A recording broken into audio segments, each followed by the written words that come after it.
Katie, welcome to the podcast. Thank you for having me. I'm excited. It's nice to be the neighborly duty of being on your podcast. Yes, I'm very excited about this. I came on your show, Anything for Love, a few months back, and top rated. Let's talk about it. Yes, top rated. Yes, tell the people what happened. You became the #1 most listened to episode ever. Ever? I thought it was the month when I texted you. It's ever. Wow. What do you attribute this to?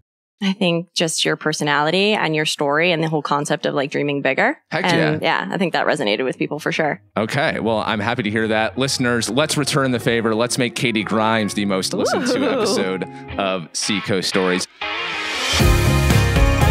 Welcome to Seacoast Stories, a podcast about the people, businesses, and newsmakers that make the Seacoast an American hidden gem. I'm Trey Farkas, and on today's episode, my conversation with Katie Grimes, a renowned business coach and also my neighbor. I met Katie in the spring after a mutual friend connected us. We walked a few miles around Portsmouth and we exchanged life stories. She told me how she grew up in Massachusetts, studied finance, partied a lot in her 20s, battled addictions, had a string of bad relationships, and how she built a successful career in commercial real estate in Boston. So when she told me that now in her 40s, she's a business coach, not just any business coach, by the way, but a very high earning one, I couldn't help but ask her, what makes you qualified for this? Because never at any point in her story was she a tried and true entrepreneur. So I couldn't wrap my mind around the fact that how can someone who had never been an entrepreneur teach other entrepreneurs how to be better entrepreneurs? Katie was understandably taken aback by the question, and in hindsight, I was really rude to ask it. So I'm sorry, Katie. I know now she's actually very qualified, and I know firsthand because I've worked with her. What impresses me most is that she approaches business differently than anyone I've ever talked business with. She cares about your time, health, and well-being more than the numbers in the bank account, and she ties a degree of spirituality into all of it. On her podcast and on camera to her 30,000 Instagram followers, Katie explains why she's anti-hustle culture and pro building the business of your dreams without breaking your back to do so. On today's episode, we'll discuss why she built this coaching business, the problems business owners come to her to solve, and we'll even take you under the hood of what it's been like building the Seacoast Stories business. On that note, today's episode is presented by investment advisor David Higgins and local photographer Jen Bakos. Also today, Katie explains how our relationships to money, business, romance, and sex are all connected and what we can do to improve them. She also opens up about the sexual assault she experienced 7 years ago. With that in mind, listener discretion is advised. Now, here's Katie Grimes with her story, which begins with explaining why she chose to leave commercial real estate in Boston. So I was burnt out because there were other things going on behind the scenes in my personal life. And this is why I'm a big believer in business coaching, that when you are running a business, you have to understand that what's going on in your personal life is going to affect you in business and vice versa. And so what was going on behind the scenes is I had gotten news that somebody who was very near and dear to me had cancer and had 18 months to live. I then went on vacation. I unfortunately was raped and assaulted on that vacation, came home from that vacation, found out that she was passing, flew out the week before she passed.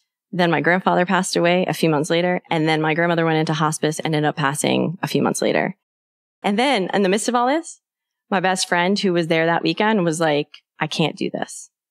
Like, this is too much for me, because at that point I decided I was going to press charges.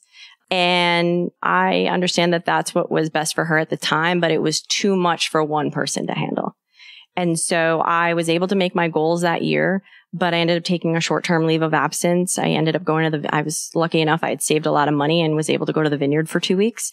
And I went in on a summer house with a couple girlfriends and just got my head right. Like, I ended up just resting and laughing and dancing and getting back to who I was, despite having all of these PTSD symptoms like hypervigilant and looking over my shoulder, or my ears were really sensitive. So if my boss had his computer chime go off, like, oh, you have an email, I would right through the roof.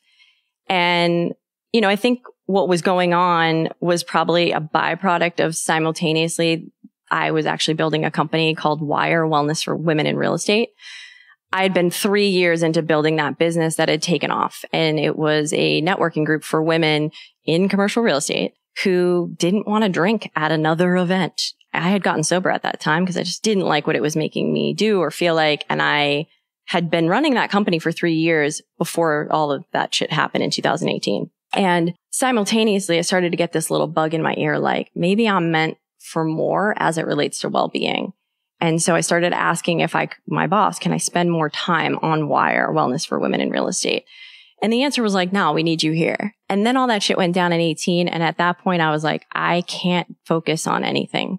And so probably within 6 months of coming back, they said, we're going to let you go.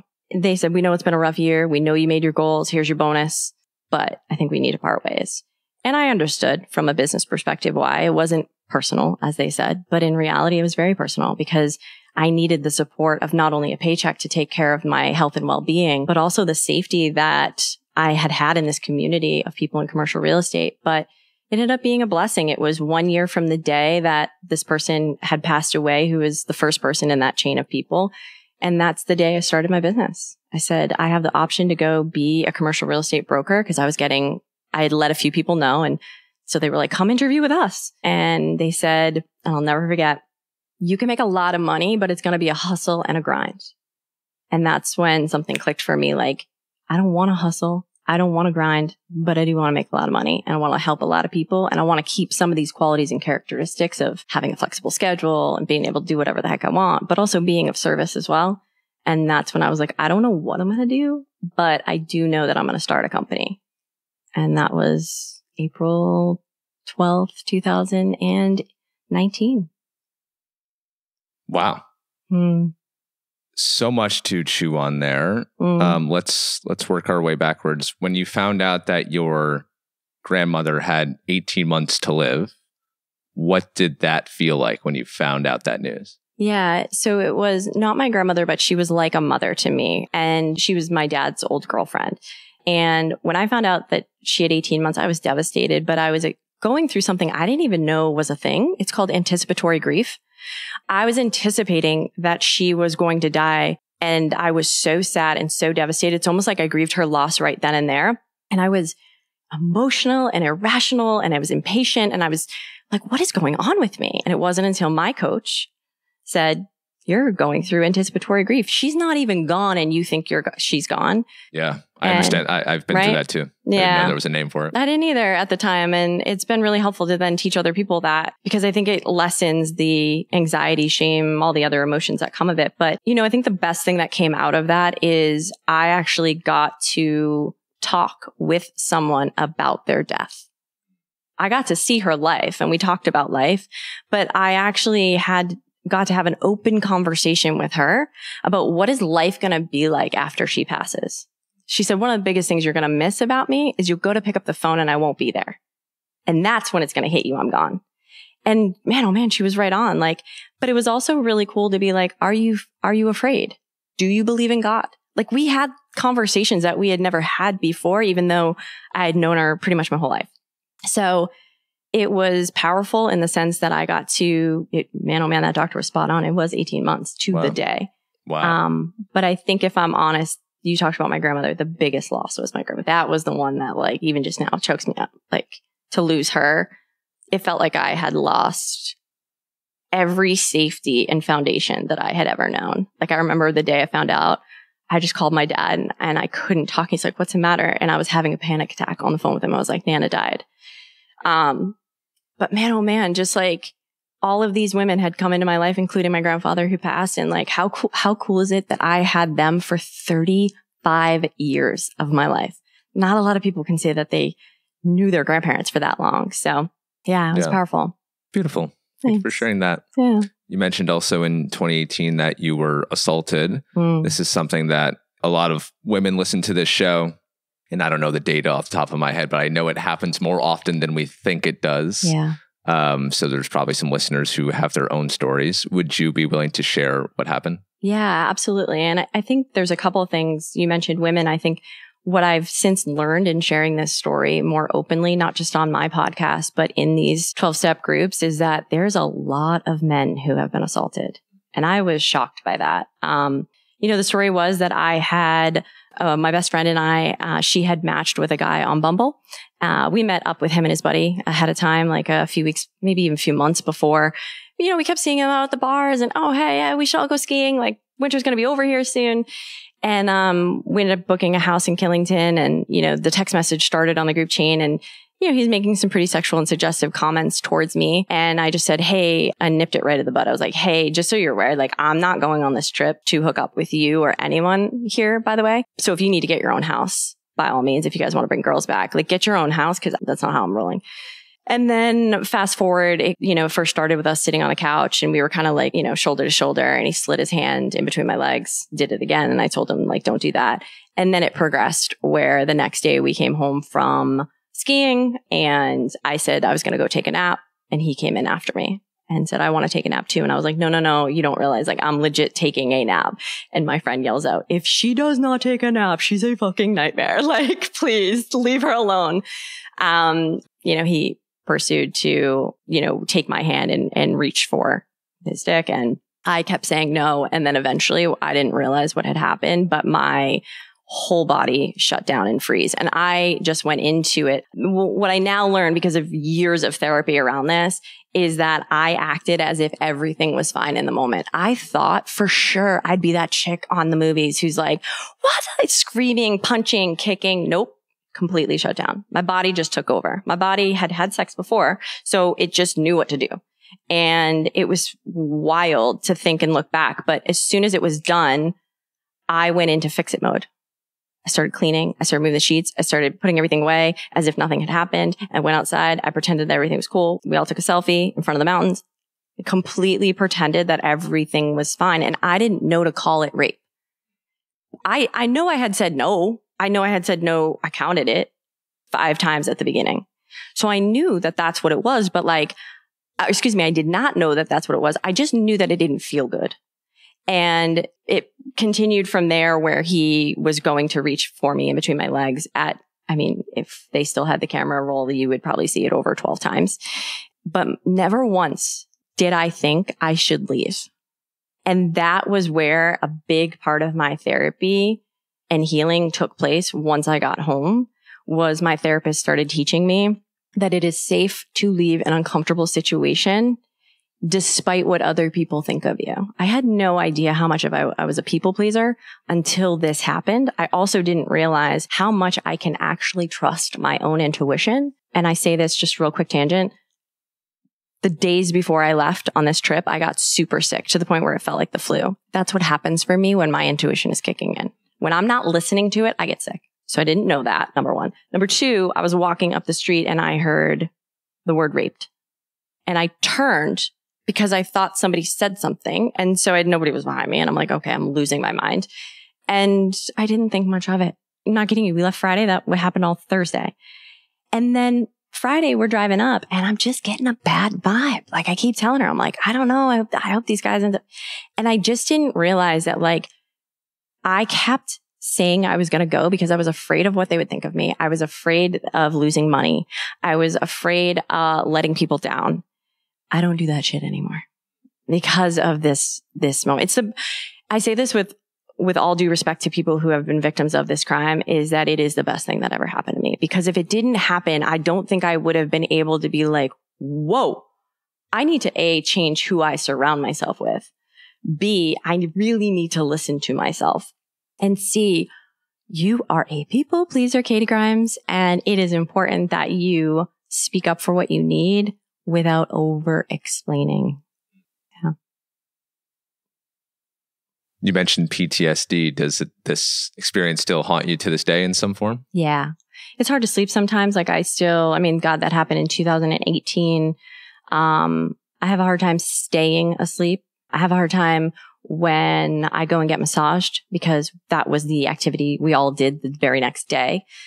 So I often tell my massage therapist, they'll say, can you just say my name in the middle of it? It's been better. But a great way to get out of PTSD is when somebody can say your name because you recognize it. So you're able to be like, come back online. Sound is still uncomfortable. Sometimes it's too loud. I tend to be somebody who shifts and moves a lot. It's hard to sometimes just sit still. And I realize that's a symptom of ADHD, but what I've learned about ADHD is that it comes from stress. So it's just been interesting to see how it still shows up. And I would also say that whether it was this instance or it's been my upbringing, is my brain likes to go to worst case scenario a lot of time. So I've had to treat it and teach it that it's safe to just know that you deserve to be happy and that it's safe to be sexual or it's safe to go to bed and lay down and things like that. And I'm glad that it's progressively gotten so much better over the years. It was a hard first year for sure. I'm sure. Yeah. Thank you so much for sharing that. I'm sure a lot of the women and men listening will take something from that. I've listened to your podcast, Anything for Love, a couple episodes, and on one episode you went into depth about how, not anymore, but in your 20s and 30s, you were very attracted to chaotic relationships. Oh, yeah. And that you were addicted to it. Yes. Can you describe the nature of these relationships and what made them chaotic, and also why you were drawn to that? Yeah. So, and I think this story that I just told you is a great example of somebody who is chaotic and dysfunctional. It's like, to give you some background, what I've now learned is that we all grow up with people who have taken care of us. Whatever it is, mom, dad, caregiver, aunt, you name it. And we learn behavior from them. And so what I learned growing up from my mom was that she is very unpredictable. I love her free spirit, but her feeling not good enough made her reach for the drink. And it wasn't a choice. We've had this for generations in our family. And so I noticed her behavior as a kid was that she would say one thing and do another. Right. So that's characteristic number one. Number two, she was a massive people pleaser. So she would do anything for anyone except really for when it came to me. So it made me feel like I had to do more, be more, try harder, or I couldn't be too much because then she won't help me meet my needs, whatever those needs are. Laundry, come home, dinner, whatever. And my dad fucking hates conflict, avoids it like the plague, just does not want to deal, but man, oh man, is he funny, right? So everybody has their own qualities and characteristics. And so what I didn't realize until years of therapy is that as little kids, we learn that that's very familiar. And so our body registers that as, ooh, you're somebody who says one thing and does another. Oh, ding, I like you. Let's hang out. Oh, you're a toxic work environment where you talk shit to me. Okay, that's familiar. Ding, I'll take that job. And so I didn't realize that it was happening in my friendships, in my romantic relationships. It was happening with the bosses that I was choosing to say yes to. Not all of them, but most. And what I didn't realize is that the word addiction has such a negative connotation. We think of the drunks and the drug dealers and the gamblers and all this stuff, but it's essentially addiction is just a compulsive need to do something again and again and again and again, hoping that it makes you feel really good. And biologically, our body wants to feel good. And so I didn't realize that by going specifically and dating these guys or sleeping with them or hooking up or wanting to spend time with them or whatever, that I was addicted to that chaos of them saying one thing, doing another, not knowing where I stand with them. If somebody were to not respond to me, the rabbit hole I would fall into of my God, what'd I say? What did I do? In there. Yeah. Right. And I tend to be more anxious in my attachment style. And so I found myself really getting in my head and overthinking, rereading text messages, playing it out with friends. Should I have said something different? What should I do? And I realized that whenever that happens in business, with clients, with family, with friends, with boyfriends, it's time for Katie to go. And it really, truly wasn't until I met my boyfriend this year that I realized how calm and peaceful it is, and that all those other guys that did make me feel that way, not to say anything that they did was wrong. That was just how they learned. I just didn't realize, it could feel so good to have it actually feel consistent and predictable and to know that I really deserve to have someone, because that's how I am. Right. How did you eventually come to the realization that you needed to make a change in terms of what you were seeking? Yeah, it wasn't just one time. It was probably like 10 or 20 times. I would date the same kind of guys again and again and again. The pattern was we would flirt a little. We'd go on a date, whether that was the first date or multiple dates. They'd show up really consistently, like complimentary, asking questions, like earning my trust. We would sleep together or hook up in some way, shape, or form. And then, like a magic trick, they'd gone. And so I would then anxious spiral, wondering what I could have said, done differently. And the answer was always from my mentors, Katie, stop hooking up with them. Because when you hook up, you're actually causing your body biologically to attach. And women, when they have sex with men, they release the same hormone as a woman does when she's breastfeeding. That drug in our bodies actually like makes us want to nurture and feel really bonded to them. And I didn't realize that. Sex means way more to women than it does to men. In the sense from a biological perspective. Because I think I tried to have sex like guys and I was just like, oh, whatever, it won't matter. And that's not to say that guys feel that way. I'm just saying I noticed how many of my guy friends were able to sleep with someone and really not give it two thoughts afterwards. Whereas women, we were like, oh, when's he going to call? Because we're wired for connection. And I think men are too, to an extent, but women more so. Yeah. And it doesn't help that like our body physically releases a chemical or a hormone, I should say, that's like, we should totally hang out again. Yeah. Okay, so it really wasn't until this year that the behavior changed. I recognized it. I've been actively working on it for 17 years. I have gotten help for 17 years in the realm of 12-step recovery around love addiction and codependency. And, you know, I would get into a relationship long term. It would work really well for a while until I would outgrow that relationship. And I think the relationships in between those healthy ones, those were the ones that were those destructive patterns that I was talking about. So it was until this year when I met my boyfriend that I was like, you're exactly what I've been praying for in the sense of consistency, routine, structure, predictability. And that feels way more safe now. I can't even imagine going back to what I used to go back to. So I told him, I was like, I do hope this works, but please know if it doesn't, I'm sorry for the next guy because you have raised the bar so high. Now, I also heard you say, and this is something I have to know more about. Please. You had this 90-day rule. Yes. Tell me what this is. If I can even remember it. So I think it was 90 days of no sleeping together? Yes. Yeah. So by the way, I never stuck to it. So I tried it. My clients tried it too. It's very hard. But the advice that I had been given in 12-step recovery was very much like, when you sleep with someone you don't really know them, you don't know if you can predict their behavior the next day. So if you give yourself a full 3 months to actually get to know someone and know that within your body, dopamine, serotonin, all these things are going to be firing, you won't actually be able to make a really great decision. You'll think everything they do is great. Right. And it wasn't until I'd get to month 2 and I'd be like, you'd feel that urge to want to sleep with them. And it was hard. I could never make it to 90 days. I made it to I think I've made it to 2.5 months. And did you lay this rule out to the guys that you were seeing as well? Yeah, great point. I did in terms of this last relationship, but in others, I would actually lead with it, not in terms of it's 90 days, but I'd be like, hey, just so you're aware, I'm not looking to just hook up. I'm actually looking to get to know you. And I don't know when that will be when we sleep together, but I know it's not going to be for a bit. And you quickly would get unmatched because some people would start being super sexual. That was my end to be like, I'm totally going to lay out this, not say it's 90 days, but say it and to an extent and see what they do. And interesting. A lot of people would unmatch. So it was great. Yeah. You would weed them out. Interesting. Yep. And so the guys that stayed matched, what was their response to this? Most were like, yeah, I'm game. Whatever you want to do is totally fine by me. I just want to get a chance to get to know you. But what was really interesting is 2 of those became boyfriends, one now, 1 year ago, is everybody else would say that they agreed and they were fine with it. Yeah. And then within a day or 2, they'd be right up sexting or whatever. And I immediately could just tell, oh my God, this is where it's guys will going. just say whatever you want to hear.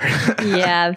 In my case, that was true around the boundaries around sex. And so as I got healthier, what was cool is I was able to be like, man, oh man, he's not respecting my boundaries and we're not even in the bedroom. Because remember, I'd already had this rape and assault occurred. So it was like, if he's not respecting my boundaries now, he's certainly not going to do it when they're in the bedroom or whatever. So I was able to rule out a lot of people really quickly, which was awesome.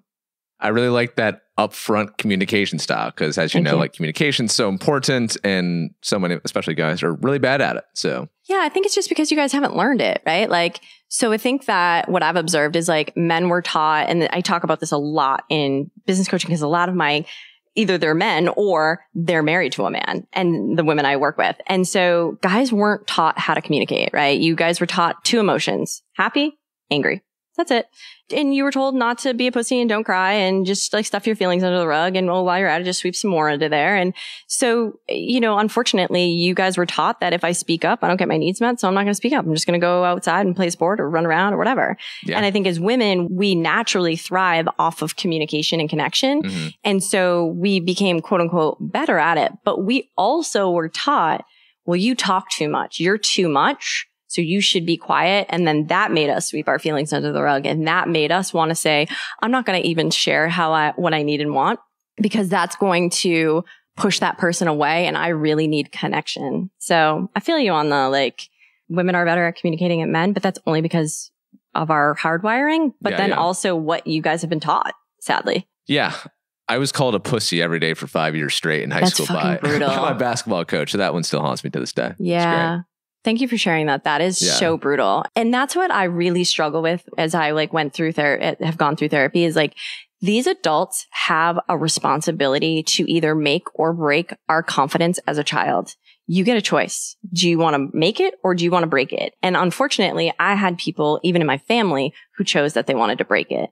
And that's why I became the way that I am. But it's also my superpower, because now I can really relate when somebody tells me that. And I'm like, damn, that hurts me. That hurts my heart when I hear you say that. Somebody said that, because it's like, there's no reason for somebody to try to break your confidence. Yeah. As like a 16-year-old kid, just trying to play some basketball, man. Yeah, just trying to live my life and do a sport I love.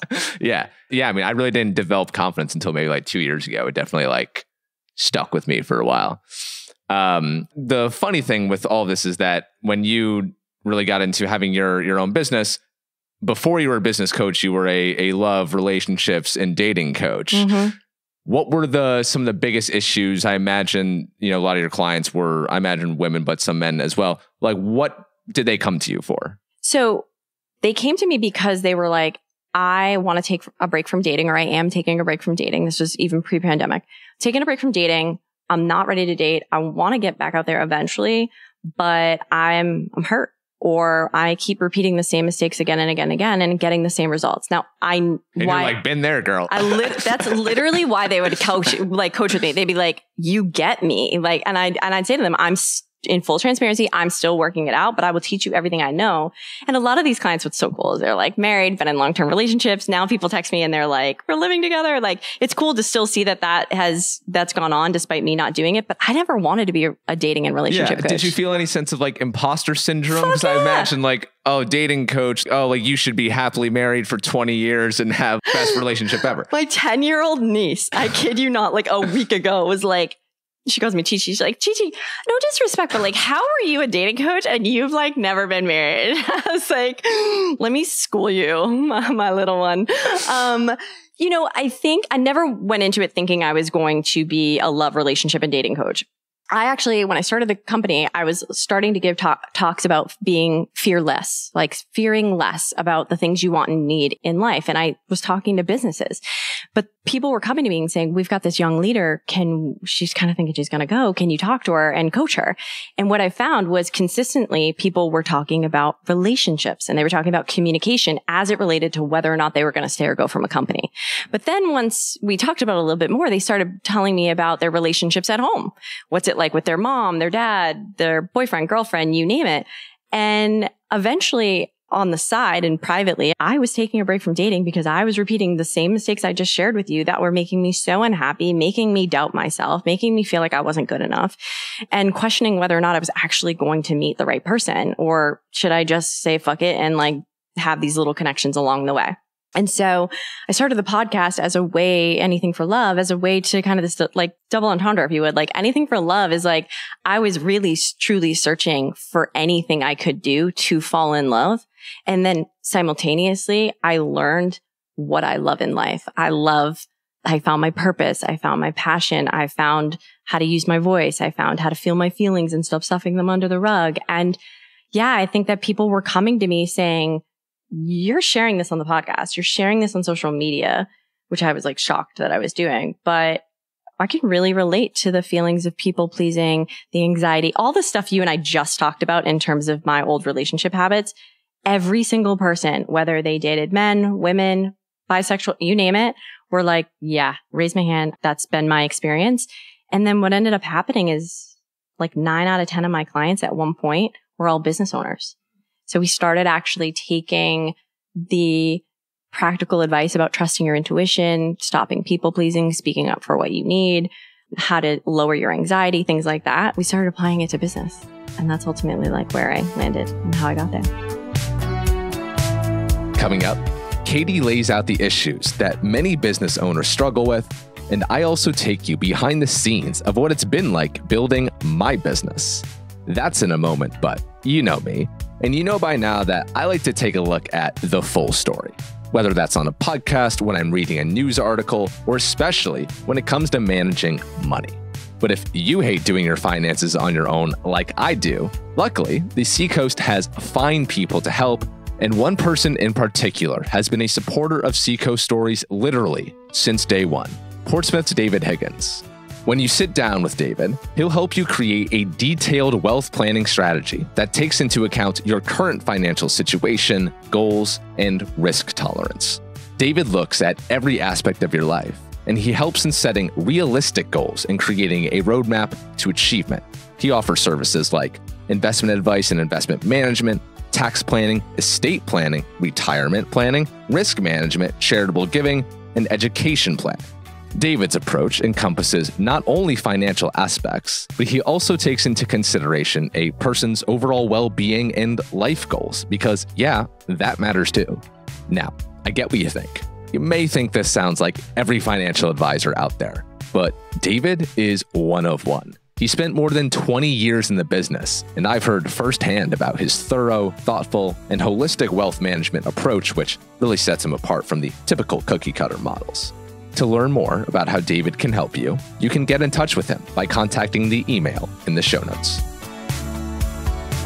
This episode of Seacoast Stories is also brought to you by Jennifer Bakos Photography, the woman who makes your food and products look so good, you'll want to eat your own website. Jennifer is a New Hampshire-based photographer with over 15 years of experience. She specializes in food, product, and lifestyle photography, which is perfect if you're a Seacoast restaurant, coffee shop, or flower shop owner, or a farmer at the Exeter Farmers Market trying to prove your tomatoes do look better than the guy in the booth next to you. Jen's style is approachable, natural, and polished. Basically the photography equivalent of grabbing a pumpkin latte from Elephantine Bakery and then strolling Prescott Park on a perfect September morning. Jen makes the whole process simple and fun, and her clients rave about how easy she is to work with. Good news, Jen is kindly offering 10% off your first photography session. Just send Jen a DM at Jen Bakos Photo on Instagram, tell her you're a Seacoast Stories listener, and she'll give you a discount. If you want your small business to stand out on Instagram, your website to look sharp, and your customers to stop scrolling and start drooling, I cannot recommend Jen enough. Thank you, Jen. And thank you, Dave, for supporting this podcast. Now back to my conversation with Katie Grimes, who takes us into the up and down history of her relationship to money and what our relationships with money say about us as people. Here's Katie again.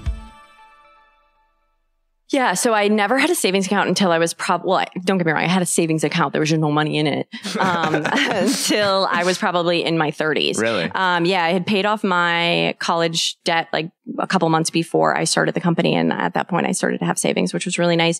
But yeah, we were always on my mom's side, right? And my mom in particular was always taught like living paycheck to paycheck. There was never enough. Overspender to the max. My dad, saver, always has enough. And so my relationship to money was very much like my mom, because my predominant person who I was with all the time was mom. So that was really my behavior was, paycheck to paycheck, spending it all the time, not really understanding how to save.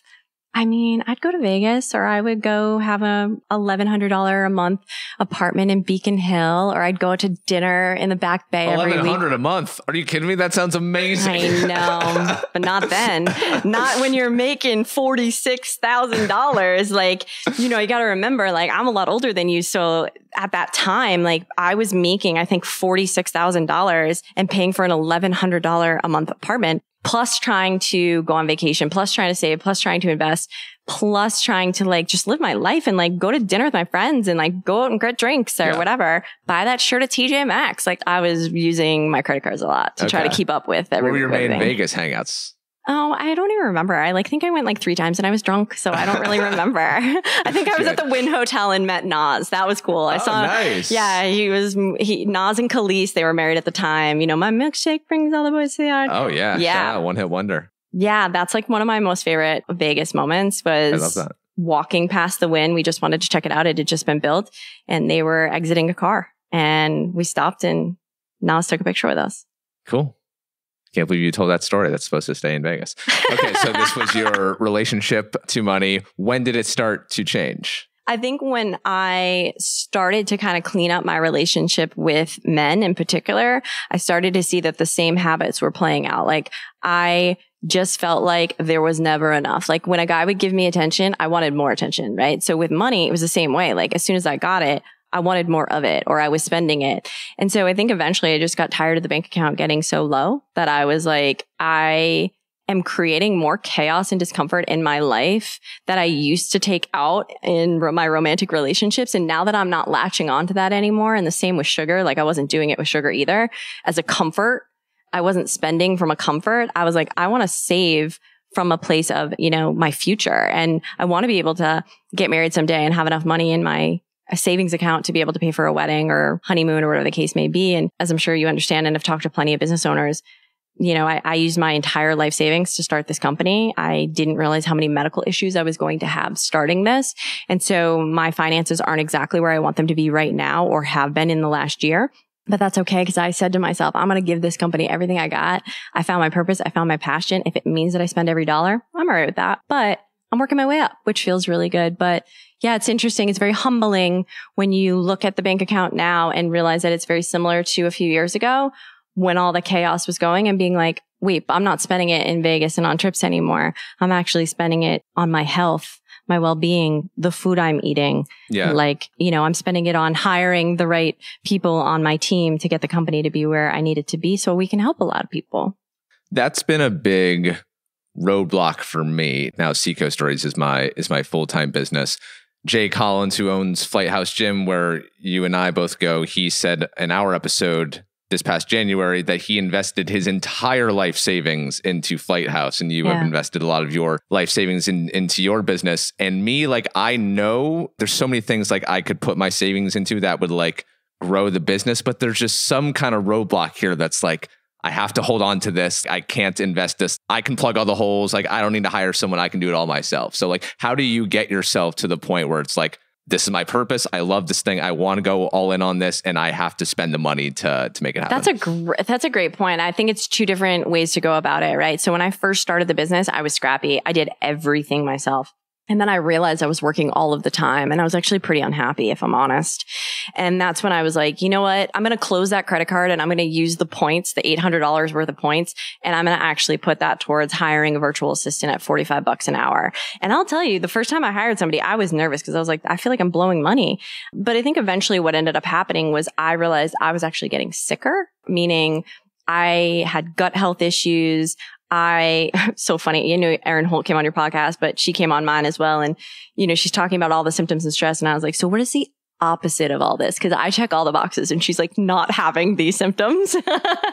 And I went and got gut tested through another practitioner, and like ended up just getting the support I needed. And I invested a lot of money in understanding what was happening within my own gut, because I didn't realize it was causing a lot of anxiety and depression issues. So I say all that because I think that there were other things going on in my life that required me to put money towards my personal well-being. I didn't necessarily invest it towards the business. Yeah. But there were times that I hired coaches, but at that point I was making like 30 G's a month. So I was hiring coaches at $2-3 grand a month, and that was no big deal. Yeah. But I think it's just different how we both grew up, right? It's just very different. And I tell my boyfriend who's wanting to start a company now, like, if I could go back and do it differently, I would tell you to hold on to that cash. I would tell you to get scrappy and just do it yourself. But here's where I changed the game. Do it yourself until you're so fucking frustrated that you are like, okay, I'm going to hire someone. Yeah. Because at that point, it's not worth the frustration. It's not worth the time. Like, just go spend like $45 and have somebody else do it. Yeah. It's that you mentioned hyper independence earlier. I'm also hyper independent and think that, oh, I can just do it. I don't want to explain to someone how to do this. And then when they do it wrong, it's like, fine, like I'll just do it myself. And then on the other end of that, once you actually have trained them, what's cool is I now have somebody who trains everybody else. Sweet. So what's cool is she knows it so well. And then she'll now go train everybody. I don't even have to touch it. They don't even ask me questions. Like, it just gets done. And it's nice because now I can actually focus on the things that I absolutely love to. I love to coach. That's what I do best. That's what I love. And that frees me up. And, you know, it was the person I had hired who said, we got to get everything that's going on up here in your head down on paper, because when we do that, then it's very easy that if the assistant leaves, we bring somebody else in and we already have it written down. She should just be able to read it and go. Yeah. How do you know when it's time to hire a business coach? When it comes to a business coach, I think specifically, I'll say me, because I can only speak for myself, because my business coaching is very different than I think other business coaching that's out there. And I don't say that to, you know, be on my high horse. I'm being legit about it. It's that you get to a point where you're so frustrated with not having enough time off and not being present when you're off, wanting to spend more time with your family, feeling like when you do take a break, all you're thinking about is work. I would say there's this loop that's happening that I'm seeing amongst every single person who reaches out to coach with me. They feel like they're not doing enough. So they work more. And then they work more. And then they're so tired from working so much that they need a day off. So they take the day off. But when they're off, all they're thinking about is work. They actually are feeling guilty for working. They beat themselves up for it. They actually end up sometimes working. And then they come back. The to-do list is so long. They look at the to-do list. They feel so overwhelmed that then they feel stuck, which makes them not feel good enough. And then the cycle continues. They start working. You know, that's really the pattern I'm seeing. And that's really where I step in and say, if you are experiencing this, this is where business coaching can help. And I'm happy to share like why and where that is. But yeah. And then there's also the other side of it though. Like, hustle culture is such a big thing. And you see it on social media all the time. There's a lot of people who are like, find your passion and then like dedicate every waking hour of every day. Like, don't feel guilty about that. Like, if you found something you love, it's totally okay to like devote your absolute everything to it as well. Yeah, I tell people that if you believe in that culture, then I am not the best coach for you. I'm like the anti-hustle coach. Like, I'm the like, work less, make more, do what you love, don't have to work hard for it. And I do believe that, I know this sounds silly, but I feel like I came on this earth to actually do that and believe in that and teach other people that it doesn't have to be that way. In corporate, that's exactly what we believed. You work hard, you play hard, you find your passion, you go, you grind. I know tons of people who have died, have cancer, died because they were stressed out. Like, it's not worth it. You know, you see people in media, without naming names, who are losing their absolute mind on social media. And that is, in my opinion, they're not well rested. They are not sleeping through the night. They're the ones who are like, I sleep 2 hours a night. And and they're speaking proudly of that. Yeah. And what they don't realize is like, yes, you're able to get some shit done now, but are you even going to be around in 6 months or a year? Like, you say you're doing this for your kid, but what your kid really needs is you here right now being present. And if it means you make a little bit less money right now, but you're giving your kid the foundation of knowing that they're good enough and you're setting them up for success, then that's what it's all really for, you know? Yeah, I am the antithesis of work hard, play hard, hustle culture. That was really well said. Thank you so much for saying that. Now, business coaches get a bad rap because of what you just said in terms of make more money, work less. You'll have a bunch of people be like, I can teach you how to make $100,000 in 30 days if you buy this course or do this program, whatever. So tell the people why you're not one of these people. Yeah. First of all, I think it's slimy. That's super salesy. Yeah. That's my job as your coach is not to actually get you the results within a short period of time. I always say you should plan on being here a year. So I'm not the like quick fix Amazon Prime. I'm like, if you want to dramatically change your life, meaning you actually want to stick to the routine that you say you want to, if you want to better understand yourself, if you want to feel the feelings of actually enjoying your vacation and not being so stressed out about it, then plan on being here a year because we got some shit to unpack. And so I don't believe in like the 12-week fixes. I just say, plan on being here a year. We're going to start for 3 months. And why we do that is because I need to understand who they are. I need to understand, how do you think? How do you feel? How do you act? I agree with you. Like it's not the best way, and coaches get a bad rap is because they do promise shit they can't deliver on. I don't promise you anything. What I tell you is your goals matter to me. I care about your success, but I need to understand why that matters to you and how you're spending your time and what things are you thinking that's actually sabotaging your own success. If I can understand that and understand how you are spending your time, I can show you how to get more time back. If I can get you how to get more time back in your day, you can be on another vacation with your kid. You can be taking vacations with your friend. You can be at the beach chilling, but you're going to be at the beach and stress the fuck. Like, no, it's not worth it to me. So I just feel like what I try to do is break it down very simply that the first thing we're going to do is we're going to look at what can people buy from you and how easily is it for them to buy from you. We complicate it as business owners. We think it's so easy. Oh, our website's all set up and like, oh, it's easy in social media. I open half my clients' social media and websites and I'm like, where's the buy now button? Oh, it's at the bottom. Oh, I scrolled 4 times. Like, no, I always say you have 2 seconds before you lose someone. Right. So get them right in that 2 seconds. What's going to make them buy? Yeah. So that's what I really try to focus on first. And a perfect example, right? Like, so let's say in your business, right, you have people who sponsor the podcast and there's a process that they need to go through, right? So you reach out to someone or someone inquires to work with you. Okay, you have a phone call. Well, how are you doing that? Are you going back and forth on email? Hey, I'm free at this time. You're that. No, save yourself. I come in, I go, save yourself the time. Try this calendar link called Calendly. It'll adjust to your calendar.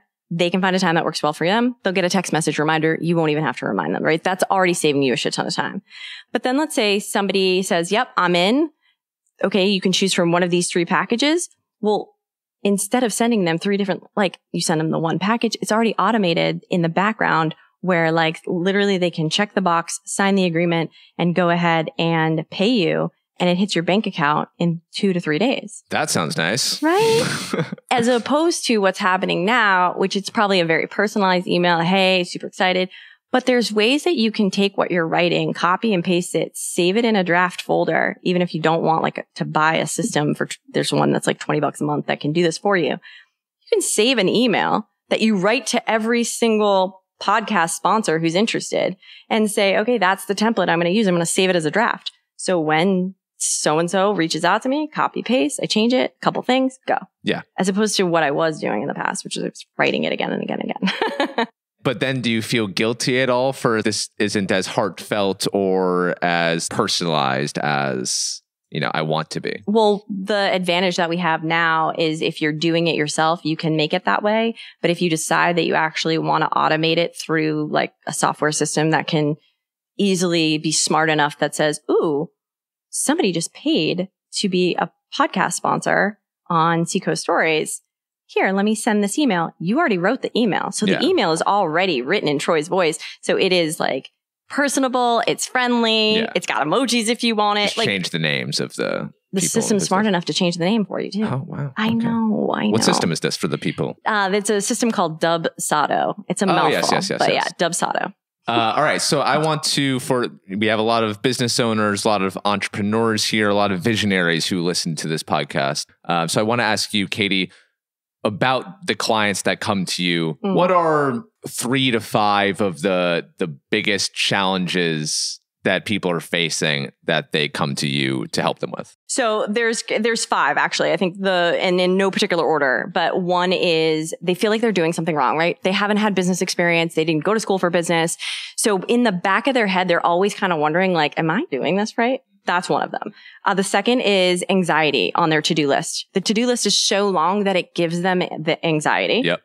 The third is wanting to time block, but it's never working. Yep. It just never works for them. And there's something always comes up. Every time. They're like, what the heck is wrong with me? How come I can't do this? Last but not least is they want to spend more time with their kids. They want to go on vacation. They feel like they want to stop thinking about work all the time and actually still be able to make money. That's a great list. All right. So the first one was... They feel like they're doing something wrong. So what do they feel like they're doing wrong? For me, I feel like the banking, the accounting, yes. I feel like I'm doing all of that wrong. I'm not on QuickBooks yet. Like there's so many inefficiencies that are in my day-to-day workflow that I'm sure I could clean up, but just like I don't have time to look into it because I have to prep for an interview. I have to edit this video. I have to edit this pod. I have to have this meeting. I have to send this reply to the sponsor email because that's more important. Dude, we like wear so many hats. It's like CEO, CFO, CMO, Canva expert, all this. That's literally why I started business coaching, was because I was starting to make connections. I knew who the Dubs Auto connection was, Kim Vargo here in the Seacoast, right? Shout out to Kim. I knew who the lawyer was that can not charge you $1,100 to make a contract for the first time because they really don't know what's in it. Like I've got a person that can literally just give you a template, you fill it in, it costs you a fraction of what it was supposed to.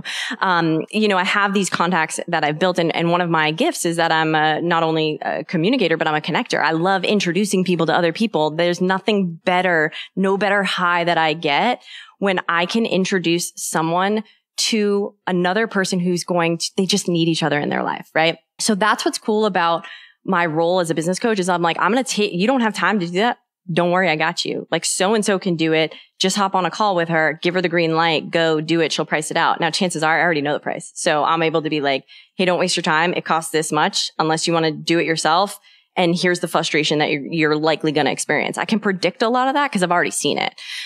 So that's exactly what my clients are experiencing, which is they worry that, okay, low key, am I like doing something where I can get sued? Like low key, am I making it troublesome so that when come tax time, like I'm going to get audited because I'm not doing this. Like it's the low key subconscious fears that we have that we're not quote unquote doing it right, or we're not charging enough, or there's a better way to do something and faster. That's where I come in and say, yeah. There is, by the way, there are things you're doing right. But I would say that 98% of new business owners, and I categorize new as in 1 to 5 years, who do not have legal set up in their business, meaning when somebody goes to check out or sign up for, like, there's no button to check out to ensure that they're not going to steal your intellectual property. And we don't even think of that because people are good humans. But in reality, they might say, I bought that podcast starter kit that you came up with and I got a rash. And so as a result of that, and so from a legal perspective, we just need to make sure that we're good. Liability perspective, we need to make sure we're okay. Even though we don't own a brick and mortar, I need to make sure that what people hear on my podcast, they're not turning around and being like, well, Katie told me to do X, Y, and Z. And it's like, no. So there's all that like liability insurance that's covered. And then, like you said, the business bank account. So that come tax time, everything's legit. I got the personal over here. I'm transferring money to pay myself and teaching people how to pay themselves and what should they be paying themselves for? How much should they be saving for taxes? Stuff like that. You mentioned something, pricing yourself. It's more than just like, how much does this service cost? There's a whole psychological component to it, which is like, how much am I worth? How much are my skills, time, energy, experience worth? Which is like really hard to price out. How do you figure that out? So you know how earlier I was like, I am the anti-hustle, anti-grind. Yeah. I'm also the anti-charge what you're worth. And why? Is because your worth is not indicative of your price. They're two different things. Like who Troy is and your worth and how you deem yourself and your self-esteem is separate from the price you choose to charge. What you can do though, is you can decide, am I going to be a luxury product? Am I going to be a middle of the road? Am I going to be like a Target where, the middle American person, they can go ahead and buy that and they kind of feels a little bougie? Or am I going to go to Walmart and get like, pretty good deal on something and feel like I got my money's worth, but if the thing falls apart in 5 days, I'm going to be all right with it. You get to decide what you want to be because there's certain people who can buy at different prices, right? So let's say, for example, sponsoring your podcast is, you can either choose a $5,000, $1,000, or $100, whatever. Like you can say like, oh, I'm just going to be that $1,000 mark. But even though if somebody asked you, do you want to sponsor a podcast and it's going to be $1,000, you'd be like, nah, I'm good. Like it's okay. It's okay that you don't have to spend what you're charging. Yeah. What else is on the list? So the second one was the anxiety because the to-do list is just so damn long. Yeah. And I keep checking things off and it keeps getting longer. How's that work? Yeah. And I think that's where the question of, do I, automate it? Do I delegate it or do I just toss it out? And when I say toss, it doesn't necessarily mean that I'm never going to do it. It's just, I tell my clients, let's create a Google Doc. And on that Google Doc, it's going to have everything that you want to do in the future. That's your toss list. Those are the things that just are getting tossed off the list right now because you want to do them in the future, but you can't really get to them right now because there's other things that take priority. So when I think of automation, I think this word, for business owners is a little hard to understand, if I'm honest, because I know I didn't understand what it meant. But essentially, it's like you're taking your day-to-day to-do list and you're saying, is there a faster way to do this? And so a perfect example is in my business. A client will fill out an application form and then we will send them an email. And that email tells them that we'll move forward with a consultation call. The consultation call is then sent via Calendly. They schedule the time and then they get a text reminder. That's automation, right? I don't touch anything other than reading the form. How did I learn that process and do that process? Because I literally was having them book the call right away. They wouldn't show up, or I'd ask all the questions that I ask on the application call. And like, it just was a waste of time. So I just started to ask myself like kind of the same fixer mentality. It was like, how can I do things that would just be way more efficient? And again, sometimes it takes a second set of eyes or hiring a coach or somebody to just be like, oh, there's a faster way to do it. So that's the automation part of it, is like, there's got to be a faster way to do this. Usually there is, right? So sales page, perfect example. Let me just hit up chat, tell them I want to write a sales page, and then you can either use it verbatim. I wouldn't recommend that, but things like that. And then delegation. This is where, for the new business owner who's making some cash, maybe not a shit ton, you're probably like, I'm going to take my baby that I've been working on and I'm going to give this task to somebody else. Many of us who own our own businesses like to be in control, and we've been through dysfunction. That's likely why we like to be in control, right? It's not to say we are controlling. We just like to be in control because that creates safety and comfort within us. So to then go and give someone that task, that feels super uncomfortable, not to mention what you said earlier, which is the time it's going to take you to teach this person. Okay, so people come to you because they feel like they aren't doing it right, the business, and also the anxiety from the to-do list getting too long. What is the third reason people come see you? Wanting to time block, but really just sucking at it. Yeah, I told myself a month or so ago, all right, 9 a.m. to 1 p.m. is content time. Like, this is my podcast editing. This is my social editing. This is like where I make the stuff. And then I told myself 1 to 5 is like the back-endy stuff, the businessy stuff, the meetings. What happens when it's a beach day, bro? What are you going to do? It's never a beach day because we hustle all day, every day, bro. No. But then it's like, I'm teaching yoga now. So I was like, all right, well, I'm teaching, 9 a.m. yoga class today. And it always gets muddied up, Yeah. Do you want my advice on what I do? Okay. So I don't time block anymore. And as somebody who has ADHD, I know that it's been very successful for people, but I'm a mover. I'll see it on the calendar and I'll go move it over. And I find that I will give myself enough space in my calendar to do what's most important. So I use a project management tool, but I love a good piece of paper as well. The project management tool I use is called Asana, A-S-A-N-A. Oh, yeah.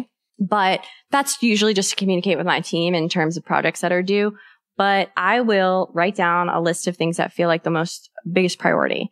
And I'll look at my calendar. I'll look out on the week and go, okay, cool. Like, I really want to record. I have a new a new course coming out called Better Work-Life Balance, because that's literally what I'm teaching people. So I need to record those videos. So I blocked that off on my calendar and I've been pretty good at sticking to them. But today, I went to the beach. I had it blocked on the calendar for this morning and I saw the weather and I was like, yeah, that's not going to happen. So I then looked to Friday. I was like, Friday's going to be gorgeous too. Damn, are you going to want to go to the beach? You're going to record this. And I was like, you're going to go to the beach in the morning. You're going to get your workout in. Shout out to Flight House. Go get your workout in and then you'll record. And for me, I'm a big proponent of like doing what feels best versus what I feel I need to do.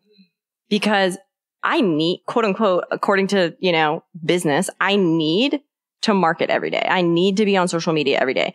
Do I want to do those things? No. And so to have more freedom and flexibility in my calendar, I stopped taking as many coaching clients. That helped. I started creating other ways to make money.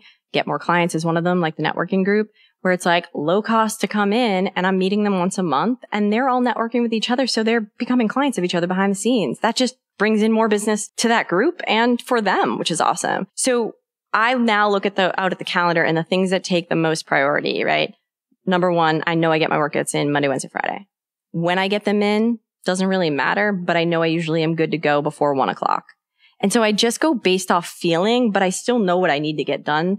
And then the bigger things, like you were saying, where it's like, oh man, I need to record that video or whatever. Like I will block that off on my calendar. Yeah. This brings up the self-care aspect. Since I've both become a yoga teacher and gone full-time with this, the workout has become the first thing to go, which I've never had that happen in my life. I've always been like hardcore gym goer, biker, runner, kickboxer, you name it. Only in the last few months have I started to like scale back on my exercise. One, because my relationship to exercise is changing because of yoga. And two, just like I have so many things on the to-do list. It's like, it can wait. 100, and then I don't do it. And then you don't do it. 100% of business owners will tell you that they have done the exact same pattern. And if they haven't, they're lying because that's exactly what goes first. If I have interviewed 100 people, all 100 have said the first thing that goes is my self-care related to actually working out. And I always say, like, I tell the story of my $90,000 mistake. And that story is that I stopped working out to fuel the business because I had so much to do. I had this really bad gut infection that developed because I wasn't releasing stress through my workout. And I don't work out for that reason, by the way. I don't work out because it lowers stress. I work out because it feels great. And I made myself really sick. And so I always tell people, like, even though working out may be the first thing that goes for you, none of this shit matters if you're not here. Like Seco Stories is nothing without you. And as much as you might want it to be in the future and have it be, there's a co-host or there's this or that, it's nothing without you. And so you need to be at your best. And so I started to realize that for myself. I'm like, okay, nothing gets in the way of the workouts now. And second is I always go food shopping on a Monday at Whole Foods. And why? It's because no one's there. So I can actually get in, get out. I don't see anybody. And like, I'm pretty extroverted, but you and I feel the same way at the gym. And we have a respect that happens, which is, hi, Katie, don't talk to me. Exactly. Hi, That's Trey, what it is. I don't want to talk to you. It's Great. like, hey neighbor, bye. And that's because that's how we like to work out. And I think we both understand that there's not a lot of time to work out. Yeah. So yeah, I feel like in terms of that, what you're experiencing, it's so common. And I think this is the last thing I'll say about it. When people tell me that they don't have time to do something, my answer is it's because you don't find it a priority. Exactly. And it's okay if right now working out is not a priority in that realm that you used to do. Like my priorities have shifted in terms of working out. Right now, I'm strength training for a very specific reason because I'm going to Italy and I need my body to be really strong because I haven't sat on an airplane for that long in a long time. And I've had pretty serious injuries. So my relationship to working out is different than what it used to be back in the day, which was to be skinny. And I don't care about being skinny now. I care about being pain-free and healthy. And so whenever, again, somebody says to me, I don't have time or I'm so busy, my answer is, it's just because, and I say it in this loving way, right? It's just because you don't deem it a priority right now. And they're like, oh shit, man, well, when you say it like that, So it's like, what is your priority right now? And you may say like, my priority is yoga. And it's also getting the podcast up and running to a point where everything you talked about in the Dream Bigger episode is happening. Yeah. I have an entry in my book that I wrote.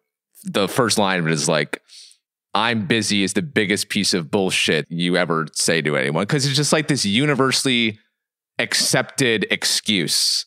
Oh, like you're busy. Oh, like they're ambitious go-getter. Like they've got shit going on. Like it's fine that they can't come hang out today. Cool, get it. But like you said, it's just like, It's not true. You just don't want to do it.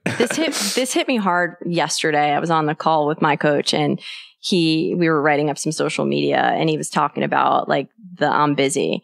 And he goes, yeah, that's just because they have shit boundaries. I was like, whoa. And so we're doing a podcast and Instagram stories on that. And that hit home for me, man. Like, I'm like, yeah, my boundaries are shit. And that's why I'm actually not doing, because I'm spending more time in one area. And that's when I have to check it, right? That's when I'm like, well, yeah, do I have shit boundaries because it's not a priority? Or is it because I'm people pleasing? And, so that's something to consider. But I did an episode on my podcast called I'm Good, I'm Fine, I'm Busy. And I said the same thing. I was like, when somebody asks you, how are you? There doesn't need to be the pleasantry bullshit of I'm good, I'm fine, I'm busy. Because when people say that to me now, I go red flag, red flag, red flag. There's something else going on with you that you feel you naturally have to say, I'm good, I'm fine, I'm busy. And whenever I ask someone, I'm good, fine, and busy aren't, like, I'll say this to clients. I don't say this to like somebody on the road who's just like running into me at the gym or something. I'll go, that those aren't feeling words, right? And they're like, yeah. So we'll go to this exercise called the feelingswheel.com. It's this huge wheel with all the feelings. And I'll say, can you name 2 that you feel right now? And then I ask, can you tell me the story behind why you feel that way? And that is way more meaningful because then you realize they're not good, they're not fine, and they're not busy. It's just that they're overwhelmed. That's actually how they're feeling when they say they're busy or whatever it may be. And then I can have like a really honest and unique conversation with someone and get to the root of what's really going on and help them come up with a solution or just listen. That's the other thing.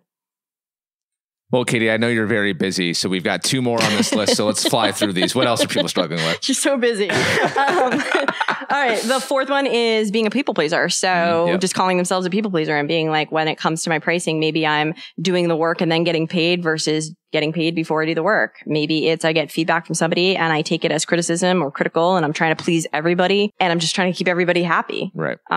So that's a big one. And then the last one is people are coming to me and asking for business coaching because they want to spend more time with their family and they want to be able to go on vacations and they want to be able to do it without thinking about work and not having to shut down the business either. Like they're still able to make money. Well, this is amazing, Katie. I'm so proud of you and all of the work you have done on yourself to then go and improve the lives of 100,000 plus people whom you've touched via virtual coaching, social media, your podcast, newsletters, networking groups, etc.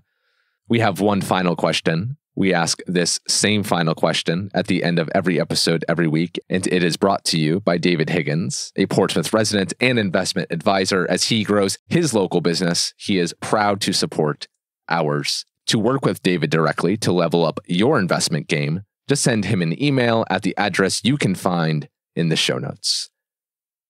Katie, if you were to leave this earth tomorrow, what would you want people to remember about you? I hope that people would remember me for having the ability to teach them how to feel their feelings. And that when they think of me in particular, yes, it's that thing I taught them, but that they just feel a sense of like kindness or thoughtfulness and like they just have a really good feeling that I was able to touch them in that way because I helped them to be able to get to know themselves better, which ultimately will impact anybody that they come across with. That's beautiful. Thank you for sharing your story, Katie. Thank you. Next time I see you at the gym, don't say hi to me. I won't. That's Katie Grimes, a Portsmouth-based virtual business coach, podcast host, and also my neighbor. To work one-on-one with Katie, you can visit her website, katiegrimes.com, to apply. The link is in the show notes. And to support this program, we'd love to see you next month at Seacoast Stories Dinner Club. We're headed to downtown Exeter, and we'd love to help introduce you to your future best friends. That's it for this week. But if you see me around town, perhaps at Three Bridges Yoga, Loaded Question Brewing, or at Soul Model's big fundraiser on Wednesday evening in Dover, please stop me and say hi. I would love to hear your story. Have a great week, everybody. Thank you for listening. And until next time, live free or die.